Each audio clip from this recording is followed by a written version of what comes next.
Today on Locked On Phoenix Suns, another couple of losses. But is something off the court maybe holding this team back? We all got excited about the Jimmy Butler rumors, but maybe the players aren't so excited. We'll break down today whether those rumors are getting in the way of this team's success. Next.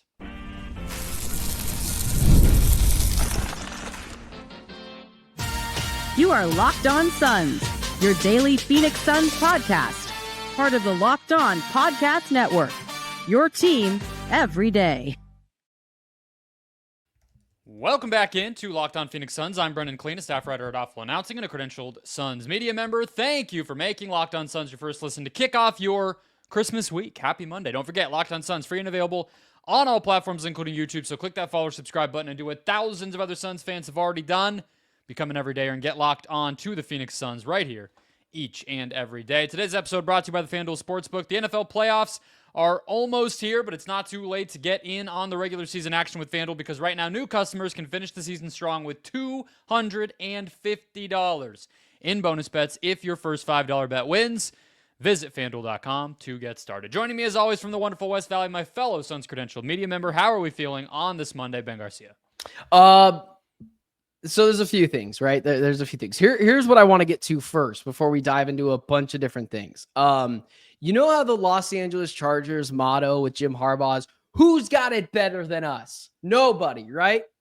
Well, combined with with losing Christian Walker and losing Goldschmidt to the Yankees and the Cardinals losing and the Suns losing back-to-back games, who's got it worse than us, Brendon? Nobody. Nobody.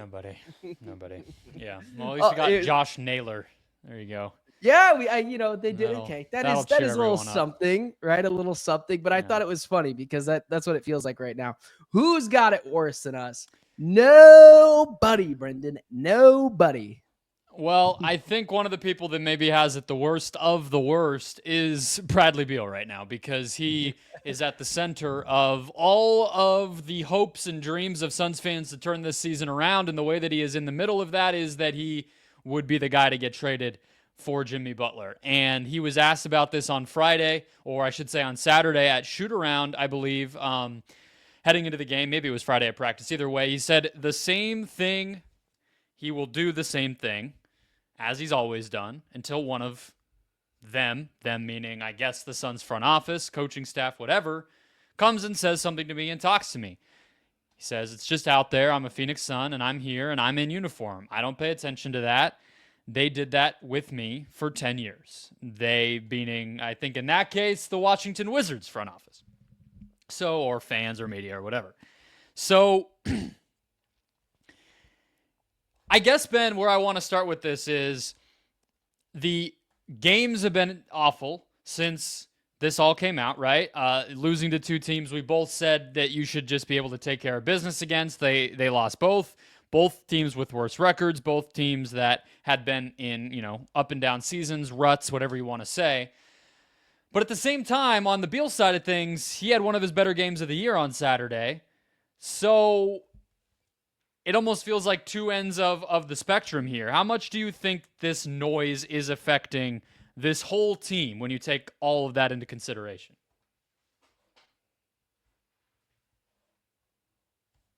Sorry, my whole computer froze there for a second. But there's a lot. I mean, I think it would be so disingenuous for me to say, because as I was scrolling through the statistics on here and my computer got stopped there for a second, I think it is so disingenuous to say that this team is not struggling with locker room issues with these trade speculation. I would like to think that Ishbia and Jones and Budenholzer have been pulled into a room with Beal and Booker and KD and said, hey, listen, we know there's some things going on right now. We want to be transparent with you. We want to let you know what's going on. But I know it's bothering them because it wouldn't be an issue if Beal would just come out and say, I'm not accepting a trade to Miami Heat.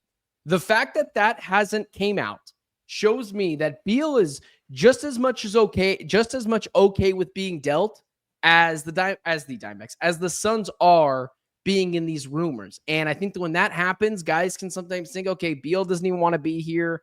Booker's hurt again. is this team even going to get better if you add Jimmy Butler to the mix? Does that fix much? I think they are so far in their own heads, it is not even funny. They aren't even showing up to game. I don't even think they like each other right now. I think that's how bad it is. Do you think that this is messing with the Suns at all? At all? Well, enough to I guess just cause this much of a meltdown over the past couple of games. Well, let me respond to what you said first, and then I'll give you my answer.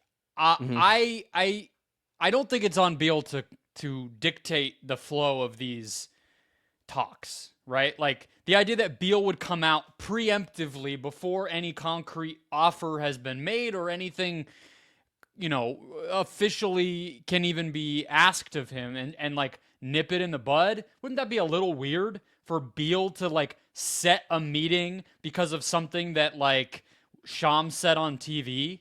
Hey, let's talk.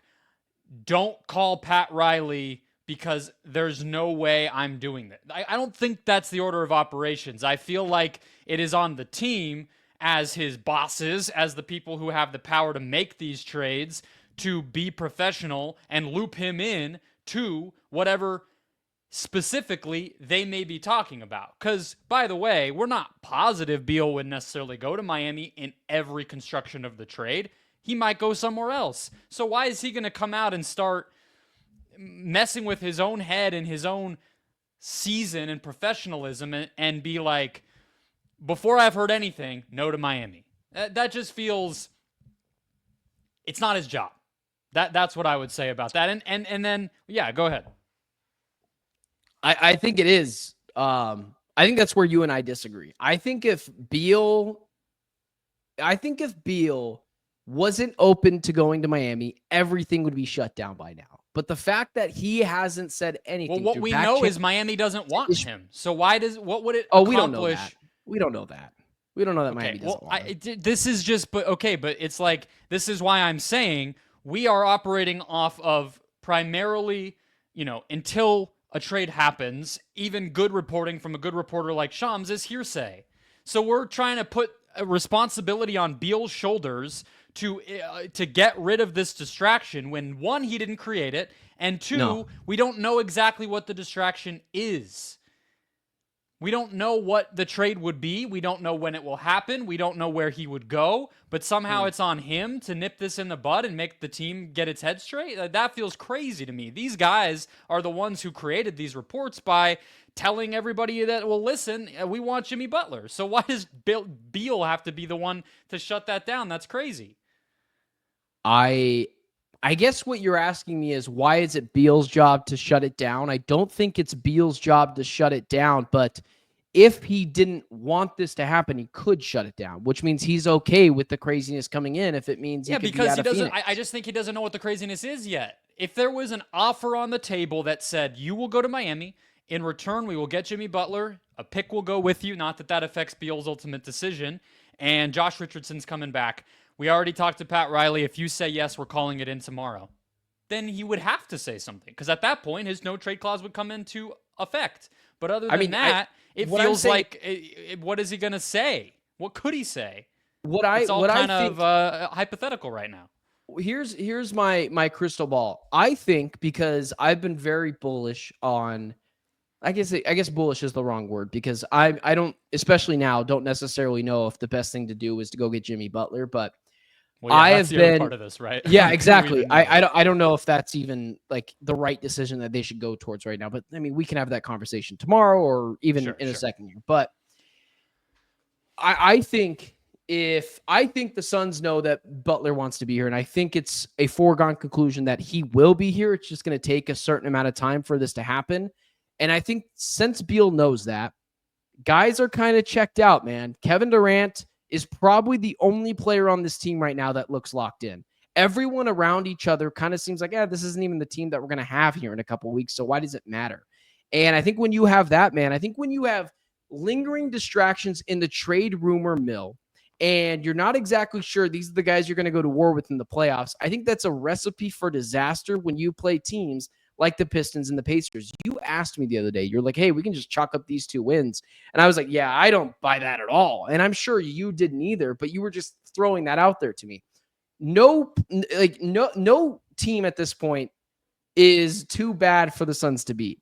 I'm not exactly panicking like everyone else is right now. I know people are hitting the panic button. They are done with the Suns. It's December. Wake me in April. I'll have enough time to freak out then. But I do think that these trade rumors, this stuff kind of going around is starting to affect this team, man. I don't think they really like each other at all.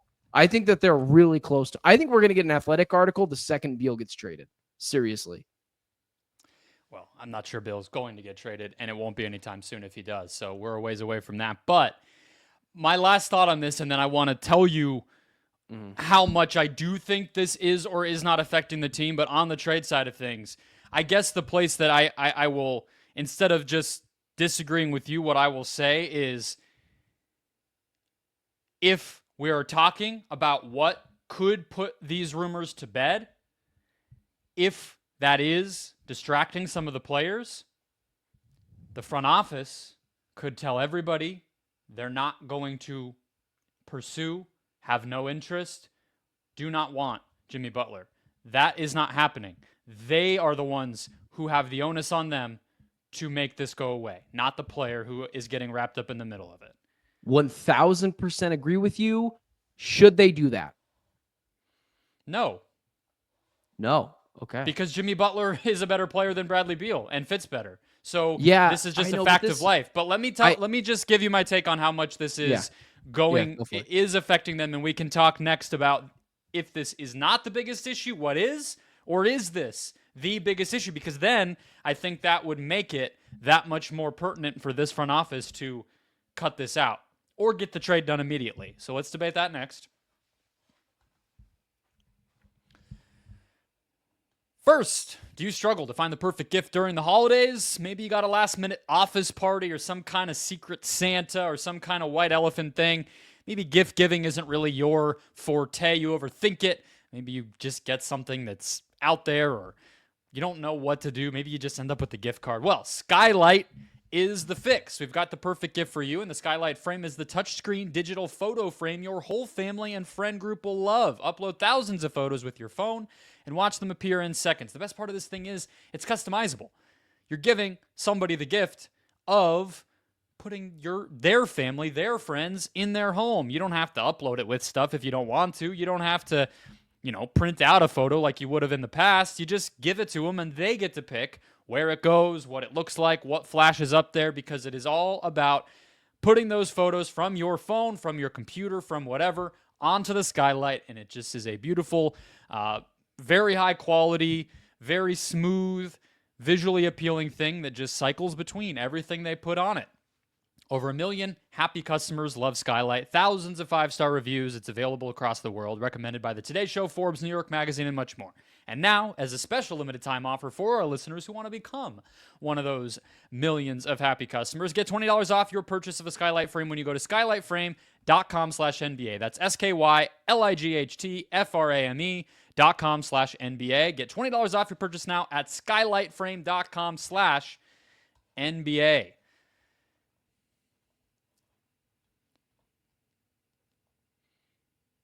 Back here, let's keep it rolling.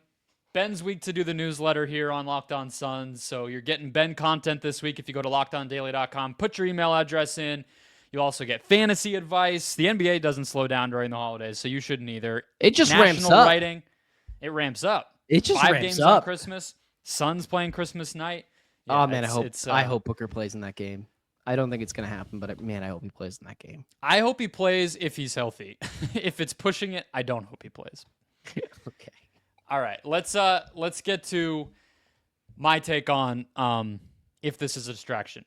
And it is, to me, not a good enough explanation for why they are losing these games. And so therefore, I don't believe that it is so big of an issue, Ben. The reason being, they did this, they looked like this last year. Nobody got traded midseason last year, unless you want to say that they were sad to see their second-round pick buddies leave. Nobody got dealt. I guess some of the minimum guys, of course, too.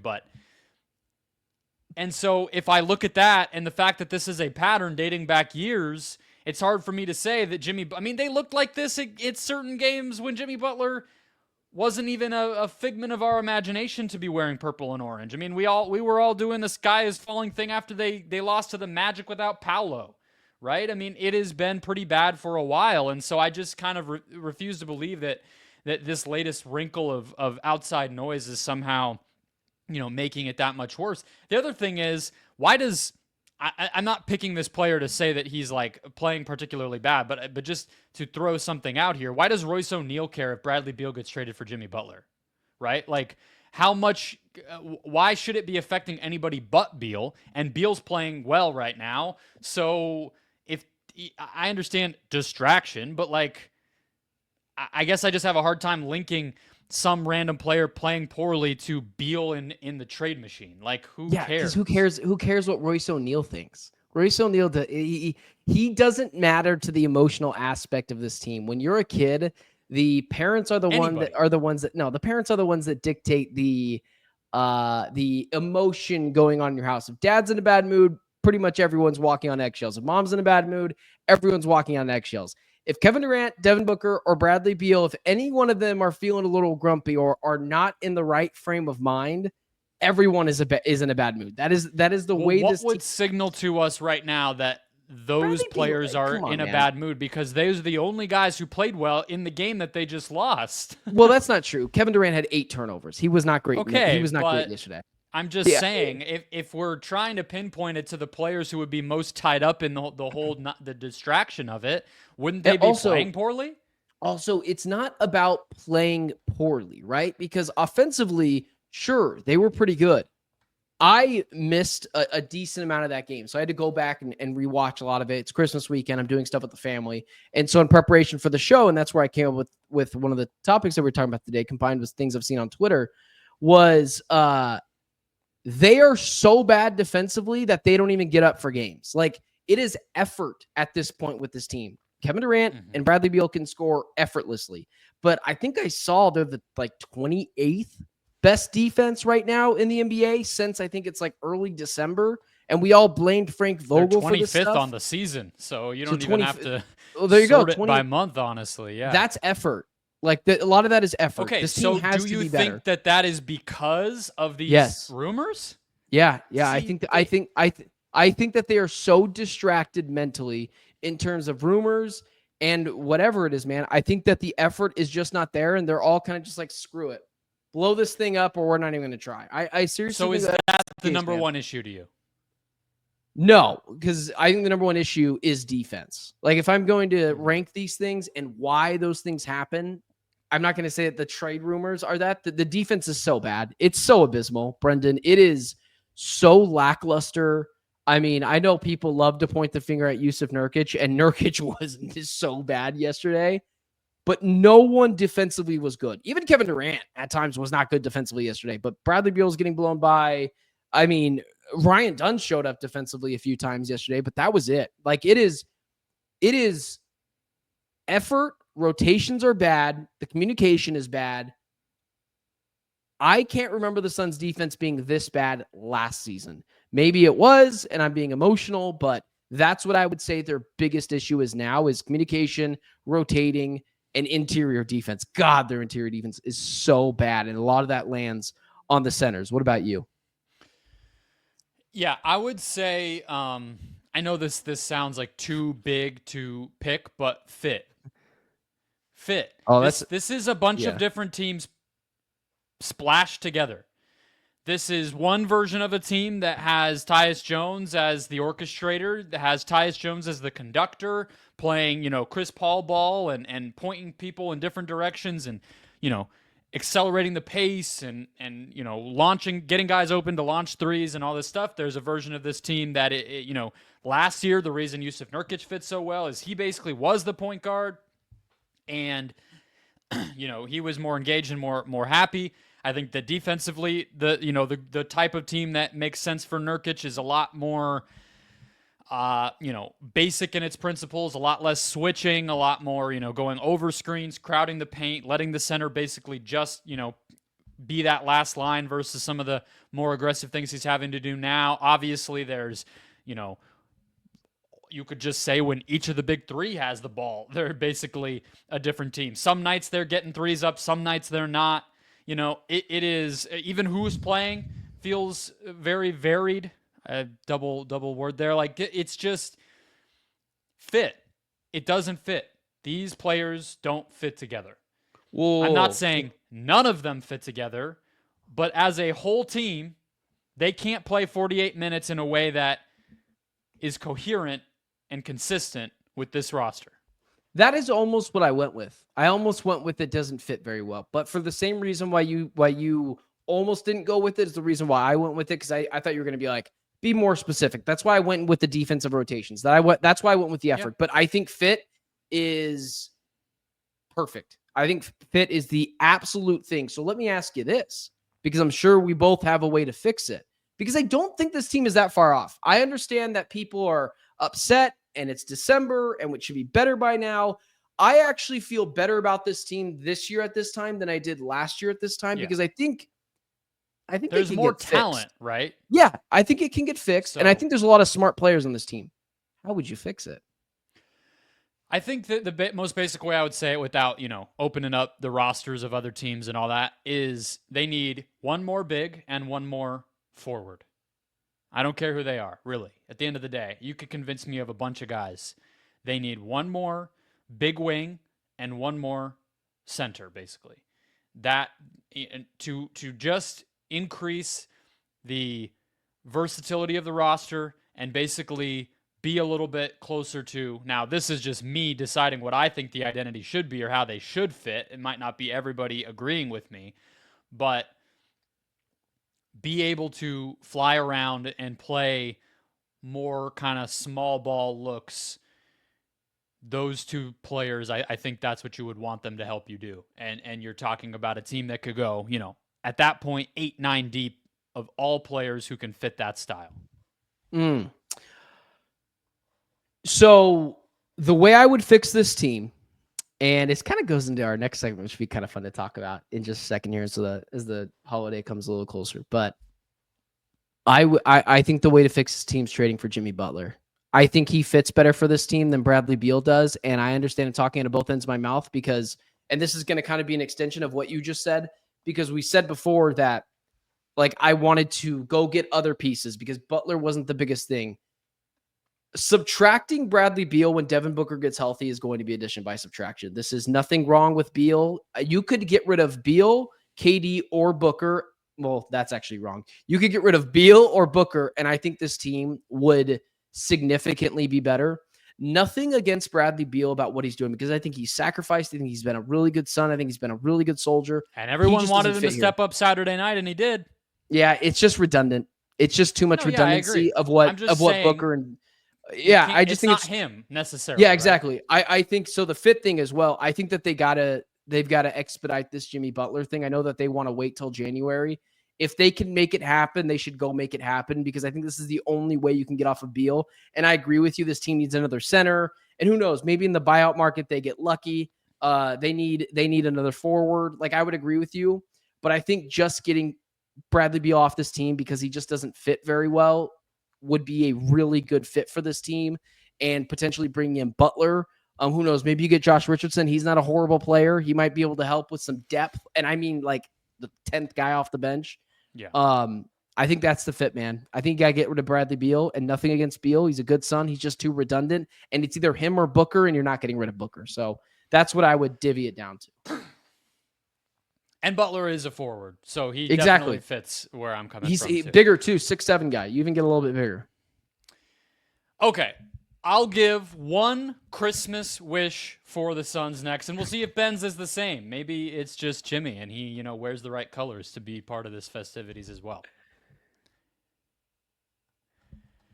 First, today's show brought to you by Built Rewards. If you're a renter, listen up. This is a total game changer. Thanks to Built, you can now earn points on rent payments just like you do with groceries or travel. Paying rent now comes with serious perks, and it's completely free to join. Earn valuable Built points on your rent and everyday spending at no extra cost. Redeem those points towards flight, hotel stays, and even future rent payments. You can also access unique experiences that are exclusive to Built members when you get out into the world with those points. We all love traveling, of course. We all love getting things bonus, extra, free when you do travel, and Built makes it so easy to turn rent, of all things, into those rewards. So start earning points on rent you're already paying by going to joinbuilt.com/LockedOnNBA. That's joinbuilt, joinbuilt.com/LockedOnNBA, and make sure you use our link so they know we sent you. Don't wait. Start earning rewards today. Today's episode also brought to you by the FanDuel Sportsbook. The NFL playoffs are almost here, but it's not too late to get in on the regular season action with FanDuel, America's #1 sportsbook, because right now new customers can finish the season strong with $250 in bonus bets if your first $5 bet wins. FanDuel has so many ways for you to pick up a W. We all love betting on touchdowns. We all love watching touchdowns. And of course, when they score and you have a little something on it, it makes it that much sweeter, as well as total game over-unders can be a very fun one. Again, just rooting for the most fun game and feeling a little better when it happens. Not only can you bet on who will win, but again, FanDuel has which players will score, how many points each team will score, and so much more. So visit FanDuel.com to join today. That's FanDuel.com for your chance at $250 in bonus bets. Make every moment more with FanDuel, an official sportsbook partner of the NFL. All right, Ben, let's close it out. Is your wish for the Suns this Christmas season, Mr. Not James, but you can call him James, Butler? He told Brett Brown his name's not James. No, it's not, because and I don't know if you went this route, but with the season of giving and Christmas kind of coming up, I wanted to be a little bit more just a little bit more specific, because it could be easy to say, sure, for Christmas, I want a brand spanking new Jimmy Butler under my tree. How about this? Because he hasn't gotten very many minutes lately, but man, defensively, the guy continues to show out. I am buying Ryan Dunn all expenses paid trip to wherever he wants, where he just goes and gets shooting lessons from three-point land. Ryan Dunn continues to be what this team needs offensively. Defensively. And in terms of length and how big the guy is, he just needs to be able to consistently knock down some threes. He is not far away from being truly special. There is something there. So if I'm getting something and I'm being a little bit, cutesy with my present, he's going to earn it a little bit. I am buying shooting lessons from, I don't care, lethal shooter for Ryan Dunn to get back in this lineup and completely transform what this team can do. Athletically, he's just a freak, man. We just need him to hit threes a little bit more consistently. That percentage is starting to come down, and I think that would help. If he could hit threes effectively, I think that could still transform the Suns season. So I am getting Ryan Dunn shooting lessons from the arc. What about you? How cutesy did you get with it? Did you ask for a third apron? Right. Or maybe the amnesty clause to come back that they used to have in the CBA to get one of those. Who would you use that on right now? The answer is Nurk. Yeah, probably Nurkic. Probably you can't cut Beal. You can't cut a good player. No, even if the salary is onerous. I think they amnestied Trevor Ariza. I think that was the last person they did. No, it was Josh Childress. They traded Ariza for Oubre. They traded Ariza for Kelly. So they did. Okay, Josh Childress. I remember him. Big old afro, number one situation with Ariza. It was we were supposed to get back who? We were supposed to get back someone, and we didn't get back that person. They thought it was Dylan Brooks, but the other team thought it was Marshawn Brooks, which was very different because Marshawn Brooks was on his way out of the league. Look, I Googled Ariza Oubre to make sure I was getting that right, and the first article is a Wizards blog revisiting the terrible Kelly Oubre for Trevor Ariza trade. So they hated it because Oubre kind of popped off once he got here. Look, I thought about clause. Wow. I thought about going with health. I mean, right? But, a med kit? Yeah, right? Like, could you get some kind of wizard? Could you get a genie I thought about over here and make that happen? I don't know. if Santa has enough magic to really get us where we need to go there. But the place that I came down was actually, and this was strongly influenced by me watching Denver, although they came back and tied it and are about to beat the Pelicans in overtime. But I want a wide open West. I want the West to continue to be, not that there's no great teams. Like, I do think There's we're kind of starting team. to see, there's one great team. And there's several teams that I think are in a good spot, right? Like I was thinking, like, who's happy with their situation? And I was going to say only Oklahoma City, but really all of the top 4 seeds have been playing pretty well for a little while now between Memphis, Houston, Dallas, and the Thunder. But that's only 4 teams, and I'm not really going to sit here and tell you I trust Houston or Memphis. So if the only scary teams roster-wise that are having good regular seasons are Dallas and Oklahoma City, that makes me feel pretty good. That makes me feel like the West is still open. There's only 2 teams that are back from last year, and that still gives me hope if I'm anybody in this Suns organization that this season is not lost. So that's what I want. I want everyone else to keep struggling just as much as the Suns are. If the Suns played the Grizzlies or the Rockets right now in a 7-game series, who would you take? Either one of those 2 teams? I gotta say, Memphis is playing well, and they have experience. So I'm looking forward to seeing them on New Year's Eve, is what I'll say there, because I need to see how this very, very new version of this Grizzlies team actually looks against the Suns, because it's been legit 2 years since Memphis has done anything. But Houston, no. No, of course not. Houston's like last year's Thunder or whatever. Like, if they can get to the second round, they'll be happy.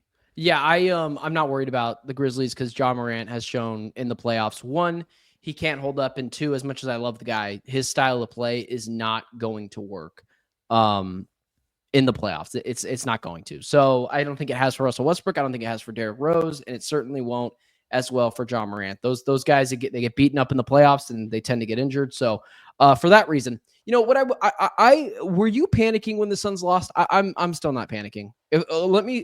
Let me get to the trade deadline, because I know this Suns team is in there. I can't wait till the trade deadline. If it's like this still for another month and a half, I mean, I'll have panicked by then. The reason why I'm not panicking is because it's December. I'll have a lot of time to panic in April. So I know Suns fans. By then the season will be over. You got to panic sometime before April. Okay, March. Okay, we can panic in March. I think the deadline's fine because that's the time when you can do something about it. So I'm not saying that that's incorrect, but it has to be better than this.